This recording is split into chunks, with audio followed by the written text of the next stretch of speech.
Welcome to the Create What You Speak podcast.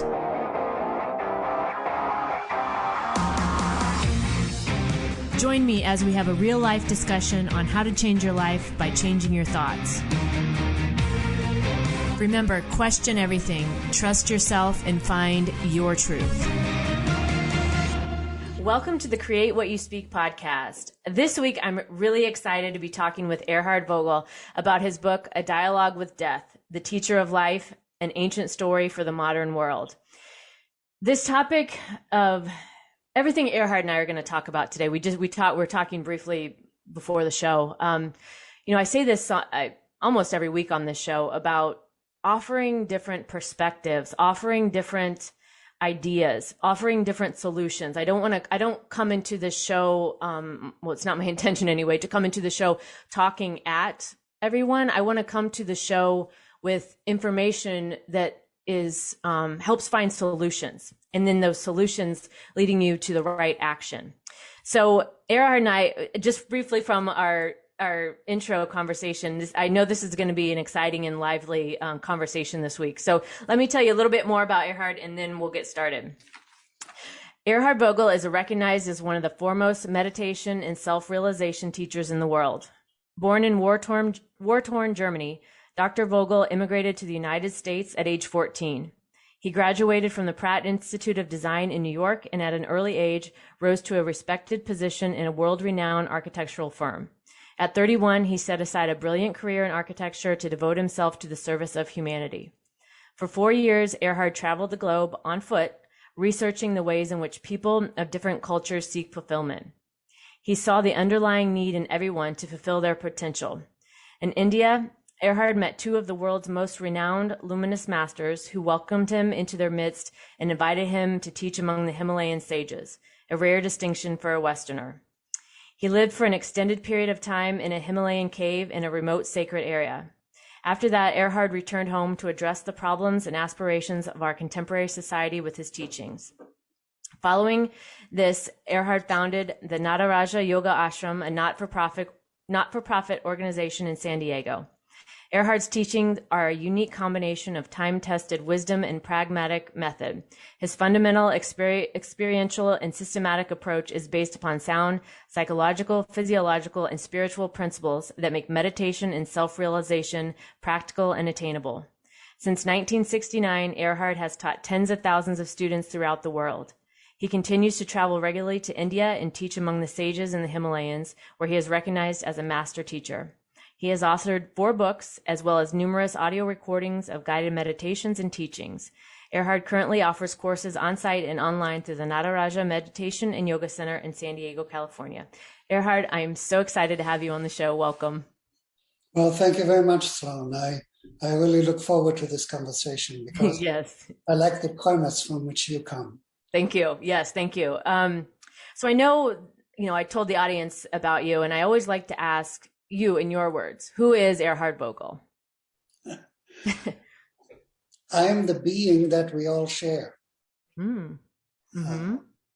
So, by the way, the things that I talk about are fundamentally very simple, but they're somewhat different from what most of us are accustomed to. Right. And I'd like to invite everyone to not merely listen, but participate in the experience of what we're talking about. Because only through experiencing something can you say, I know that. So if you just listen to me with your mind and just believe what I'm saying, you're wasting your time. Yeah. I say to my students always, don't you ever believe a word that I say. You need to know. And that's by experiencing. Right. So how can someone participate in the experience then? Because that's a different way to think about it. And even for me, how can someone participate? Point. We need to be present. That means our mind has to be with us. Like there's somebody in there, right? Yeah. Yeah. That one, that the being that we really are. Our mind has to be present for that, not out in, what I'm going to do later, or what she said to me, or this and that and this. The mind just flips around all over the place, and often we are absent-minded, which Yeah. means we're not present to ourselves. So the mind has to be present, it needs to be relaxed, and needs to be still. And that's easy. You can just, with one breath, get the mind to be with you, and you cause it, you tell it to be still. Right. And just trust in being there for you and with you, and then absorb and reflect. The mind is like a mirror. It's a reflector that brings to us, to our consciousness, whatever we are experiencing. Right. If the mind is not bringing the reflection of what we're experiencing to us, it's giving it to all of the other extraneous, distractive stuff. Right. And where are we left then? We're left out. And often I think we don't think we have control over that, right? We think we have to be here and there, but Right. just as you're saying, it's not a complicated thing to bring it all back home. Right.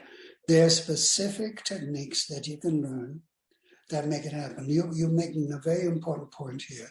It doesn't happen by itself. It doesn't happen by just saying, "Oh, mind, be still." Mind will give you all kinds of trouble if you're saying that to your mind. Yeah. Right. But you need to know how to focus the mind. Right. So to be in a state of being focused and present to yourself with continuity and without distortion and distraction, that's the state we want. That is the state of being spontaneously present to ourselves. But it has to be the real self, not the fantasy self or the I ought to be self or the I don't know who that is self. Also, it has to be the real self. Now, that can be learned through experience, how to do that and how to get to know the real self. It can be learned. Yeah.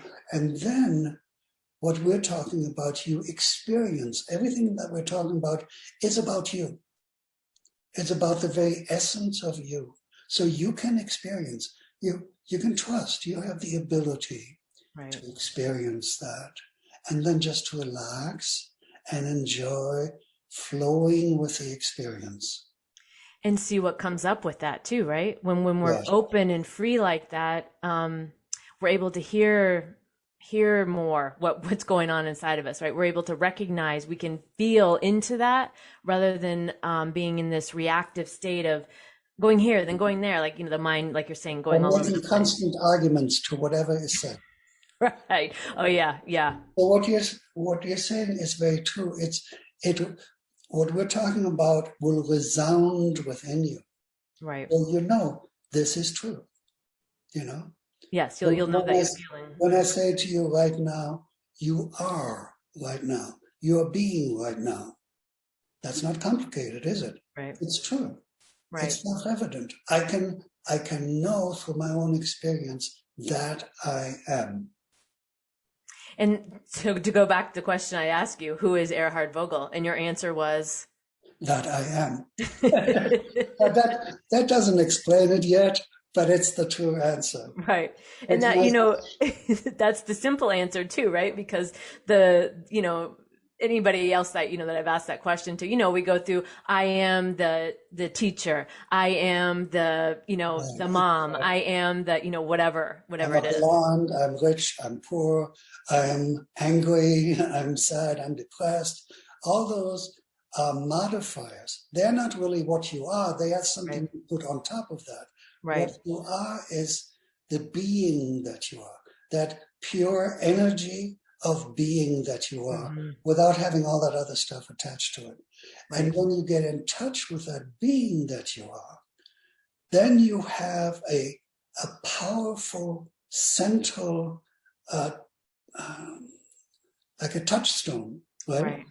Right. And everything is then related to the being that you are, thus to the real you. The being that you are is the real you, not the false you, the fake you.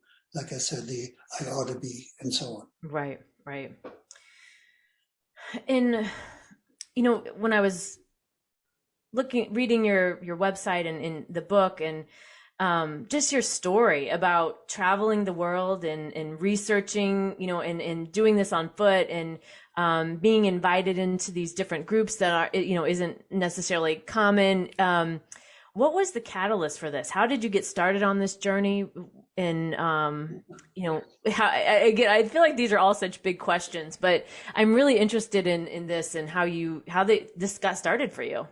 How do I give you an hour answer? in 5 minutes, yeah, right.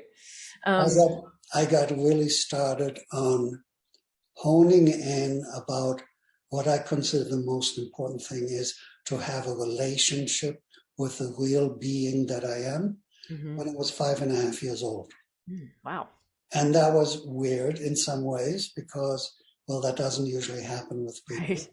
Right. But as you mentioned in the intro, I grew up in war-torn Germany, and we had gone through months and months of bombardments where the skies were just gray with planes dropping bombs, and we hid out in the forests, and when they came strafing us there, we dug holes in the ground and put branches over them, hid out there, and then that didn't work, and then we went back into our homes, which also didn't work because they would collapse upon us. But so at this instant, we were in our home, and when the alarm sounded, we ran into the cellar, which was fortunately of a 16th century Capuchin monastery building that we lived in. It wasn't a monastery anymore. And so that's where our home was. We ran down in the cellar, and the bombs were getting closer and closer. Then the house right next to us got hit, and we knew we were going to be next. So we stood pressed, my family pressed under a stone arch, and there was panic, and there was crying and screaming and so on.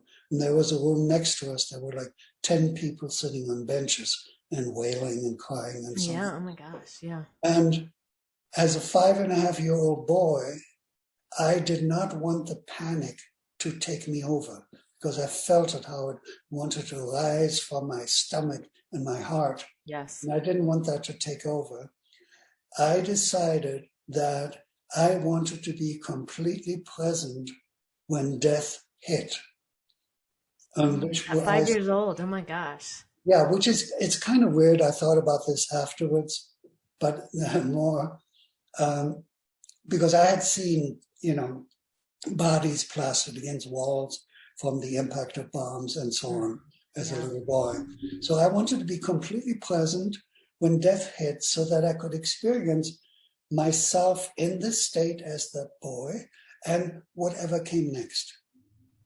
I didn't have any idea, but there was, of course, the assumption that something would continue with me in whatever came next. Interesting. Where that came from, I still don't know. Right. I cannot explain it, but that's what happened. And so I made myself be stone cold, clear, present, like I was mentioning before. Yeah. Present.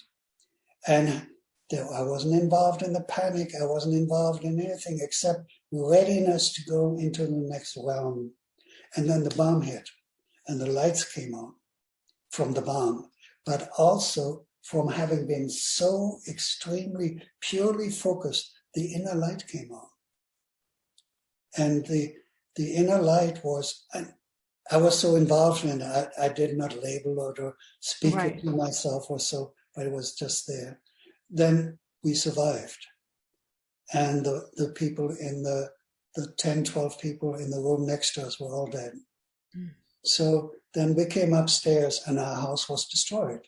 The bomb had hit it. And at least one half of it was the roof, and then our upper rooms and so on were all destroyed. We came outside and I was like surreal, it was almost like floating, like I wasn't in the common world experience yet, Right. But I noticed, there's a bird in the tree, and the tree is like empty of leaves, but there's a bird. How did it survive? Then I saw our laundry on the line and was completely shredded by shrapnel. And I got kind of outraged by that. How could they do that to our laundry? Right. So I noticed that these distractions, these things were distractions that tended to bring me out of that pure, clear state, which I now felt was just a state of being. Mm-hmm. Just simply, directly, purely being. Uncomplicated, but absolutely real. And so these distractions pulled my mind to them and pulled me out of that state little by little. And I determined then that I'm going to dedicate myself, even if it had to be the rest of my life, to be in that state. Oh my God, that is an amazing story. So then I began focusing the mind, to be present. And I put myself through disciplines. I would spend hours a day getting my mind to be focused on a point. And I created techniques for myself that would work because I could see this works, this doesn't work. Right. You can feel that. Yeah. And so I had to get stuff that was guaranteed to work because this was the most important thing in my whole life. Not what I did, not all the distractions, but to experience being me, And that's how I got started. And I spent the rest of my life on it. And eventually, when I came to the Himalayas and met these two luminous sages, they were amazed that I knew all of this and had all of these techniques because they got it from the scriptures like the Upanishad, the ancient seers' writings. But they were fascinated by my ways and had me teach among them because of that. Yeah. And that doesn't even happen to other Indian people. You have to be up there. And Western people, they usually don't want to have involved at all because it started with the Beatles and then the hippies who came there naked and saying, this is how you should do it, Right. This is how to be free. Right. So, I mean, this is just so, to me, and, you talk about techniques and what the self-discipline and these things that you taught yourself, especially at the age of 5, right? What you went through and the just how, just seeing all of that and the trauma of that and experiencing that, but then having this awareness, but this desire to get back to that state of I am, right? And the peripheral, right? Everything that's around you that's causing the distraction, and having the knowledge or even the understanding to do that at age 5, because I'm thinking about my experience, and I was probably in my mid 30s when I got to that point where I realized I didn't have to live this way anymore, right? I didn't have to live this suffering, self-suffering. I call it like self-terrorizing, right? It was terrorizing myself with my thoughts. And terrorizing and depriving. Right. Yes. And when I changed my life, it was about 5 years ago now, I was at a point where I was you often hear people say that, it's hitting rock bottom or having there's some catalyst that gets you to want to make this change, right? Yeah. And for me, I was living a life that was just not me. It was not for me. I was, in a job I didn't like. I was in a relationship that was going nowhere, all of these things, and I'd had enough. And when I decided to take my own power back and take my control of my mind, I would drive to work. Back then I was in a job where I went to an office, and I would drive to work every day, and it would start this argument in my mind. I was arguing with myself about, can I have this life that I want, right? Can I change my life? Like, do these things that I'm terrorizing myself with, can I make this stop? Because I was sick of the pain. I was so sick of the pain. And so, talking about that, about making a lifelong commitment to that and having that self-discipline. Again, I keep saying at the age of 5, which is just amazing to me, because I knew what it took for me to, and it's not for me at least, and not everybody's experience would be the same, but it's very, the hardest obstacle I had was myself in this, because I wanted to fight myself on it, or I wanted to almost, not allow myself to have it, like you mentioned, and I guess I don't know. Is that a normal thing for people? Is that why we don't do these things? Well, Sloan, you're saying so many things that I wanted to respond to. So to your last point, you are your best friend and your worst enemy. Yeah. Right? Yeah. And your best friend is when you listen to yourself, when you're in touch with yourself, when you really value yourself sufficiently to start paying attention to yourself. Do you understand? The opposite is giving everything of you, all of your attention, all of your mind, and even your action to the demands and distractions that take you away from your own life. Yeah. So you talk about catalyst. To me, what I discovered, you could say, well, okay, that was a real great privilege to grow up with death. But so I learned to see death as a really valued friend, a real teacher, because you know why? Most of us respond only to crisis, right? With change. Which is exactly my story. Yes. Mm-hmm. The ultimate crisis is the knowledge that we're all going to get taken by death. Mm-hmm. And therefore, I feel so privileged to have this death is like my friend, my best friend, that I look forward and have been with throughout my life, but has made my life so much more alive and joyous and luminous, Yes. That's so fascinating to me because that's in your book. Your book is called A Dialogue with Death, the Teacher of Life. Yeah. And so, again, I have so many questions and I think we could talk for hours about this. Let me just tell you. So you mentioned with that a catalyst, right? Yeah. Before when you talk. So I did those practices after 5.5 years, that first experience. And when I was about 7, all of a sudden, in a quiet evening, after having done all these practices for at least 1.5 years or so, all of a sudden, the luminosity just went through me again. It was just totally just luminosity. What do you mean by luminosity? Everything was light. Everything was knowing. And the kind of knowing that comforts you. This is why I am.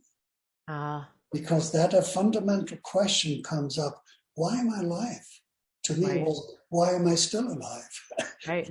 Right. No, yes, that question I've asked often, honestly, recently after what we experienced in 2020. And we were talking about this briefly before the show about, seeking answers, and also, do I still believe the things that I used to believe? These principles that I held true about myself and my beliefs and how my thoughts create my reality. And in my struggle with that, how do I... But you know what I say to that? Don't believe. Know.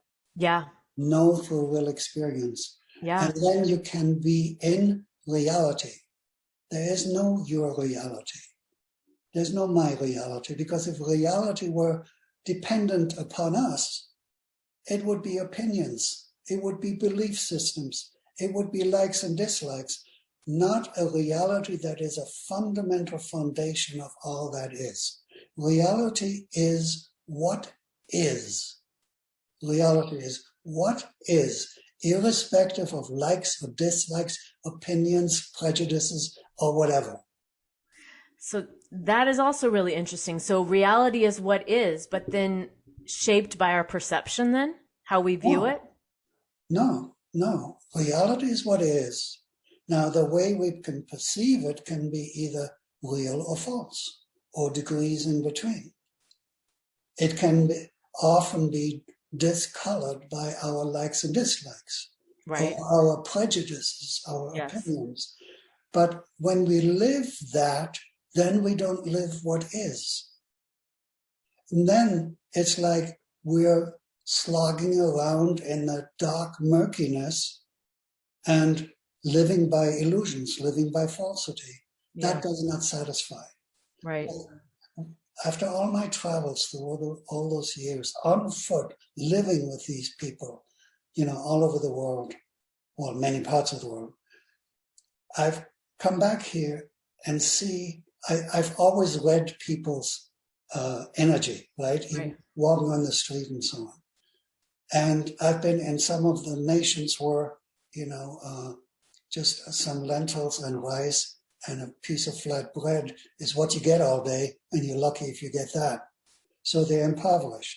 They don't even have refrigerators and so on in many parts of the world. And they work like 12 hours a day and are happy to have a handful of rice at the end of the day. So we come back here where people are enormously privileged. Even the so-called poor people here are enormously privileged. But you walk through the streets, what do you see? Joy, openness, and so on, that I see in those countries? No. Depression, anger, closedness, separation, isolation. Yes. And all of those things are forms of suffering. I totally agree with that. And again, for me, I go back to my own participation in that. And when I changed my life, I decided not to participate in that suffering anymore. And I wanted to change. And then, but then I go back, and then I felt like I got comfortable. I got comfortable and I let some old beliefs slide back in. We can do that. We can fool ourselves being comfortable in a pile of murk, a hole of murk that eventually will suck us in. Like what you hear so far? Take what you've learned and invest in yourself with the Create What You Speak Academy. Visit createwhatyouspeak.com to learn more. Now back to the show. One of your themes is freedom, isn't it? Yes, it is. What is the main thing about freedom that you're interested in? I talk a lot about on the show again about living free in what feels like an unfree world. And to me, so the unfree world, the world is real and unreal according to what we do with it, right? But so there is the real world, there's the reality, but we're unfree because of what we insist on doing with it. We insist on living in opposition to what is so. Right. Even in opposition to what we are. Yes. You ask your neighbor and say, look really now, look him in the eye, really now. Who are you? Mm-hmm. You know what the response you usually get is, are you okay? What's the matter with you? What kind of question is that? What do you mean, who am I? Yeah. I asked that I did a talk to about 500 business executives. I asked them to turn to their neighbor and describe the identity of their typical client. And the hall was filled with noise. Everybody talked. Mm-hmm. Then we put an end to that. And then I said, okay, now turn to the other neighbor and describe your personal identity. Do you know what the sound was in the hall? Silence. The sound of silence. Yeah. They didn't know. So I said, how can you aim to be successful when you don't even know the foundation of everything that you have in relationship to your work and your clients, when you're not in touch with that foundation? Right. So it has to be superficial. How can that be successful? And even though people think sometimes they're successful because they're millionaires, deep down they're suffering if they haven't taken care of that fundamental. Right. And you talk about if they're successful as a millionaire while having taken care of the relationship with themselves and know who they are and then function as who they are in being a millionaire, then they're really successful. Right. But they're also very rare. And you talk about superficial, and that was for me one of the things over the past year and a half that veil came down for me in a lot of ways, and a lot of people I talk to as well, that these things that I used to think I had to have, or these things that I used to think I needed to do, all that fell away. And a lot of this stuff is, can be hard to face. It can be hard to, especially I think in the way we faced it, very abruptly and sharp, and very much you're forced to face, well, you're not forced, nobody's forced to do anything. But if you want to, change, if you want to be able to understand yourself, and some of the things that we're talking about, move out of this self-suffering, I'll just summarize it as that. And then we start seeking answers, right? We're in this place of these things have happened now, and now I'm seeking answers. And I can tell you about that, because you can seek answers, but first of all, where do you seek answers? Very good question. And that's almost what I always felt like. I'm always seeking, right? I have this antenna on, like trying to seek. While you're seeking, you have to be aware that there are two things going on. There's the sincere drive within to come in touch with your real being, to be fulfilled. That is common to every form of being. Right. Okay? But most people have lived in opposition to that. All of their thinking, feeling, emotions, and so on are geared towards that way of life and towards that suffering, okay? The consequent suffering. And so they will hold on to that. They will stay attached to that. And even though they are seeking and might even find real answers, they will often deny the real answers that they have experienced to be true in order to stay with the familiar suffering. Yes. I've even had it at a retreat here, a woman who said, I'm a nurse in a hospital. I see a lot of suffering. I do a lot of suffering. But she says, everything that I learned here today is true. I know it to be true, and it would relieve my suffering. And you know what? I'm not going to do it because I'm used to suffering. I'm good at it. Oh my gosh. The suffering is familiar and comfortable, like you said. Yeah, but it's not comfortable. Well, the comfort right. is an illusion. It's like a Kafka-esque attachment to being picked apart by the suffering into little chunks of nothingness, Yes, I very well. I know it very well. And that was another reason why I even started this podcast, was to be able to talk about these things, provide different perspectives, and offer solutions. And I think what you said about, because that the words matter, right? The choice of words we matter. Like we talked about earlier, I am. Whatever comes after I am is very important. So if you're constantly saying negative things after the I am, that's the energy you take on. So you touched upon, okay, what do we do, right? Yeah. It doesn't happen by itself. It doesn't happen by you singing in a room and hoping and thinking and so on and so on. Right. Not even by reading a lot of books, It happens by what do you do if you really want to become a brain surgeon? You don't just pick up a sharp knife and say, I'm going to practice now, become a brain surgeon. No, you go to the top authorities and become a student, right? And you're shown the step-by-step moves to make to successfully do your actions, right? So what we're talking about is becoming true to yourself and overcoming that destructive attachment to suffering. It takes a lot of special knowledge, and that knowledge only comes from direct experience.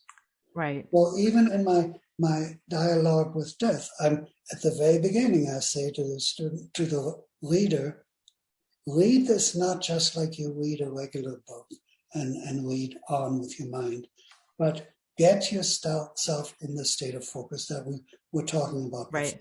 At the beginning. And every chapter I proceed by establishing that focus with them again, so that they stay in that as an experience. And when they get through, if they've really done it that way, the lights turn on. Right. You become free. You can become empowered. And then you know that you have the joy and the comfort and security that you've always been yearning for. You know you have it, and you will live it.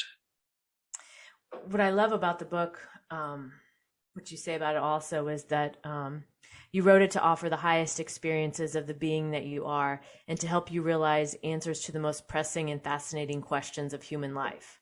So, which, we talked about in that seeking mode and feeling, at least for me, that's been my experience. But then you also go on to say, this book is not for the ordinary person, and everyone should read it, for it challenges even those who think little of themselves to rise up to the level of perception that frees them from ignorance and the consequence of suffering. That's good, isn't it? That's yes. Good. The first time when I read that, it actually gave me chills, because it's like we talked about at the beginning, what we're saying isn't hard. It's not unattainable. It's none of these things that maybe people might be feeling listening to us talk, or maybe have been told before, or maybe have even experienced when they tried something that somebody told them would work, but didn't work. Sloan, you're saying a very important thing there, that it is attainable, because it's all about you. The real you, and there's something in you that reverberates to even what we're talking about now. If you're present, something in you will say yes, yes. And so tell us a little bit more about the book. As you mentioned, it progressively takes the reader through it. It's called A Dialogue with Death, and death has been a great friend and teacher for you. For me, not so much. I think it's been something I've feared, and especially feared of those around me. Okay. You said a very important word, progressively. The book works progressively. So it's presented as a story. Okay. There's a young man who watches his father give sacrifice, but he sees that he sacrifices barren cows and stuff from home that he doesn't want anymore. And he sees the insincerity of that sacrifice. Mm-hmm. The father does it not knowing that he's acting insincerely, but the son, who as a teenager is highly evolved, says to his father, Papa, what you're doing is not real. And the father, no, go away, Mm-hmm. And then he comes back the second time, tells him, Father, what you're doing is not real. Get away. And the third time, the father is getting really impatient. This is like, go to hell. Except he says, go to death. And the son says, well, the word of my father needs to be honored. So he, in order to save his father, he sincerely goes to the abode, to the house of death. And so when he gets there, unfortunately, death is not home. He's out on an errand. So his wives make him welcome to stay and wait. And then he waits for 3 days. And then death comes and it says, oh my, I have an honored guest in my house, and I have not done the things that are expected to honor a guest, like to give him food and drink and wash his feet from traveling and so on. So he says to the young man, I owe you 3 big boons, 3 gifts. You can ask of me anything that you want. Which is sort of like the story of the genie coming out of the bottle and giving 3 wishes, right? So this young man, being very smart, he asked for the most important things that could be. And then in the process, death constantly, so this is verbal, right? So in the process, the young man asks the first boon, and then death challenges him, because he has to make sure that the young man is ready to receive this luminous wisdom, because if he's not ready, it's going to be harmful to him. Right. So he engages him in a dialogue. Death engages the boy in a dialogue by which the boy can earn that reward. Mm-hmm. So that's the book, and it goes from a first step where the young man wants to have his father taken care of, which then stands you need to interpret it. It stands for familial things to be taken care of. His relationship not only with his father, but also with his family, but also with his community, but also with his society and with humanity. All of that he wants to have taken care of as a first step, so that he relates successfully and truly with all of those levels of relationship. And then he goes into higher things, more and more sophisticated, more and more subtle, and more challenged by death, who eventually offers him, look, don't ask me that question. Instead, I'm going to give you great lands for you to rule over. And then later on he promises, your whole family, you will have many sons and daughters, and they will all live over, including you, over 100 years, with all of their capabilities present, and so on and on. Death tries to bribe him, and the young man says, no, I want what's most important. And that's what I said in my life. It's like, we were deprived, we were starving for years, and we had a lot of suffering behind us. And I always said to myself, that's okay. I'm going to go what is the very highest. That's what I'm going to go for. I'm not going to go for momentary thrills. That's not going to be my occupation. So, I did go on and lead a so-called normal life, but always with that going on inside of me. Right. And then even when I came to this country, I couldn't speak English, so I had to overcome all of that.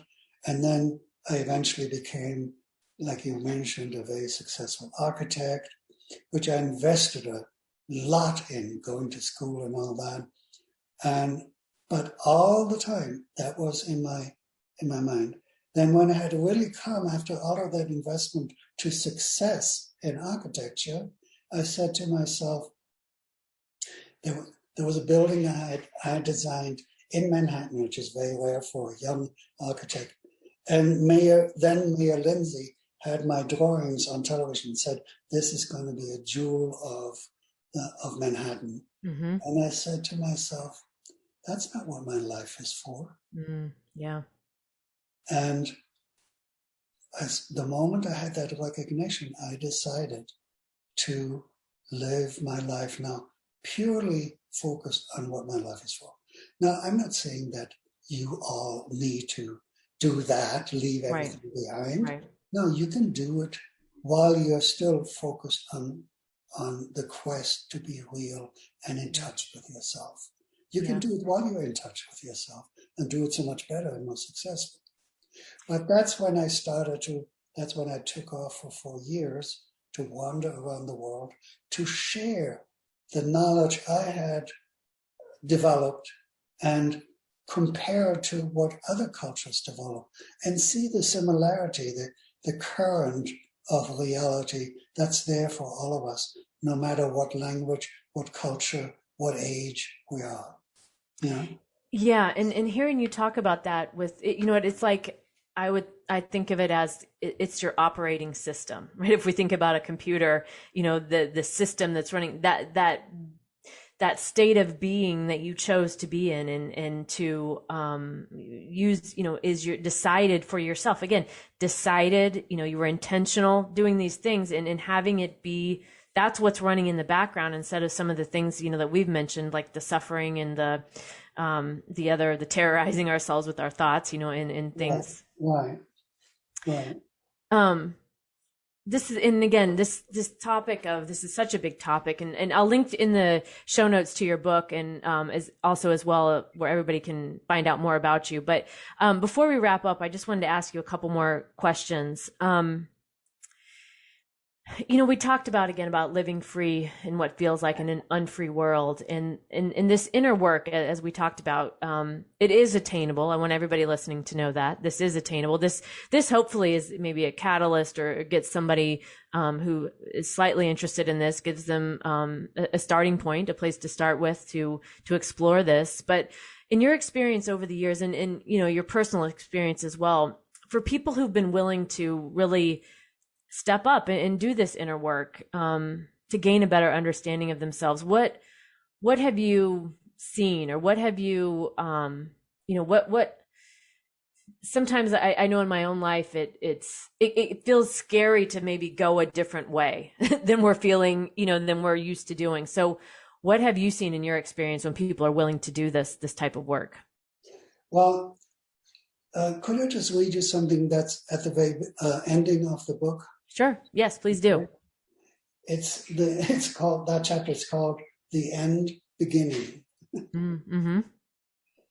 You are deeply and truly blessed.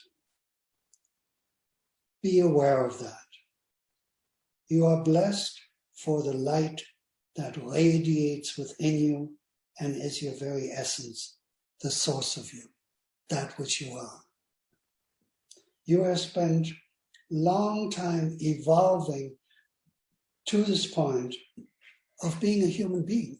Mm-hmm. It's like most of us believe in evolution, and evolution takes place from a lower level of being to a higher level of being. And as a human being, with all of the instruments we have, our mind, feelings, emotion, and so on, we're capable of the very highest experience and the highest perception. We've evolved to that, and in which you can fulfill and realize the full potential of the being that you are, and no longer dwell in unconsciousness. Unconsciousness is the non-experience of the being that you are. Yeah. Say that again. The unconsciousness is the non-experience non-experience of the being that you are. Yeah. Wherein comes isolation.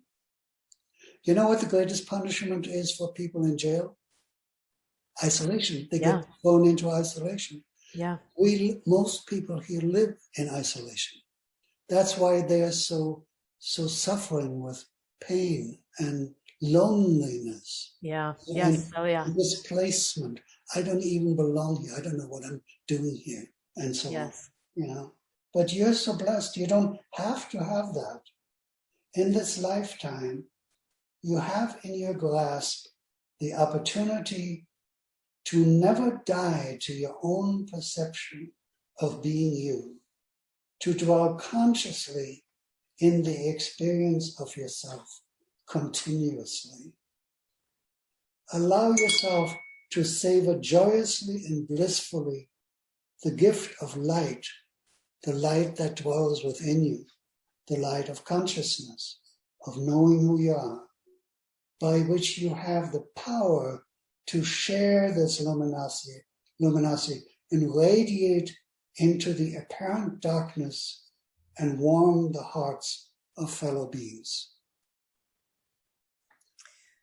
That is a task that we hear about many, many times nowadays, is to give to others, to give to the interconnected wholeness of us. Mm-hmm. We have that opportunity, we have that privilege, and that living that is our liberation and our continuous joy.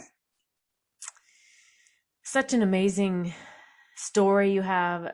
This topic again is just fascinating to me. I'm so glad that you came to the show this week. My guest this week has been Erhard Vogel, author of A Dialogue with Death, the Teacher of Life. And as we wrap up today, so thinking about all the things that we've talked about today, what is one piece of advice you would give the listeners to get them started on their path of self-discovery? I mentioned it already before. Value yourself sufficiently to become attentive to yourself, to care for yourself, to be with yourself, and become an expert at being you. Yeah. I love that. Not an expert at plumbing or expert at brain surgery or expert at being housemaker or something, an expert at being you. Yeah. And that's what I teach, the step-by-step experiences that make that attainable to anybody who sincerely wants to value themselves sufficiently. You got to put in the work, you got to put in the attention, but that's not work. Right. Yeah. And it's worth it, right? It's worth, this is, we talk about, again, the questions and this is what everything about every one of us is constantly yearning for and driving towards. Right. And the only reason we haven't attained it yet is because we've stepped into the way of it over and over again, put our energies into that keeps us deprived and empty and frustrated. Yeah. And in that state of suffering. Well, we could go on for hours, I'm sure. But Erhard, thank you so much for being with us this week. Can you tell the listeners how they can find out a little bit more about you? And also, you have an upcoming event in November. I would love for you to share with the listeners. Okay, well, I guess they can get in contact with us on the internet, Facebook, Google. They can call the Nataraja Meditation and Yoga Center, get direct contact, get good help. And on November 1st, we have an unusual event in as much as we let guests come to our concluding class of a meditation series. Mm-hmm. Meditation, again, is just being with yourself, focused and real. So a concluding class that celebrates their graduation from that segment. And I will talk to people on a introductory level, mm-hmm. so that they know what we're talking about and can experience how it works. Amazing. I will link to all that in the show notes. I'll have all the information in there, so please be sure and check that out. Again, Erhard, I feel like my life is changed in a positive way from our conversation today. Some of the things we talked about, which again was one of my intentions to clarify some things with myself, and you really helped me do that. So thank you so much for being here. Thank you, Sloan Freeman. One piece of advice I have for you. Yes. Read the book. It's on my list. It's on my list. The questions you ask are terrific. You're right on the track. Awesome. Thank you. Thank you for that feedback too. Okay, Yes, and thank you all for listening this week on the Create What You Speak podcast. Make sure to visit sloanfremont.com where you can subscribe to the show in your favorite podcast player so you'll never miss an episode. While you're at it, if you found value in the show, I'd appreciate a positive rating on Apple Podcasts or your favorite podcast player. And one last thing, remember to check out the Create What You Speak Academy at createwhatyouspeak.com. Thanks for listening this week, and be sure to tune in next week where I will continue to give you real-life solutions to help you live free in an unfree world.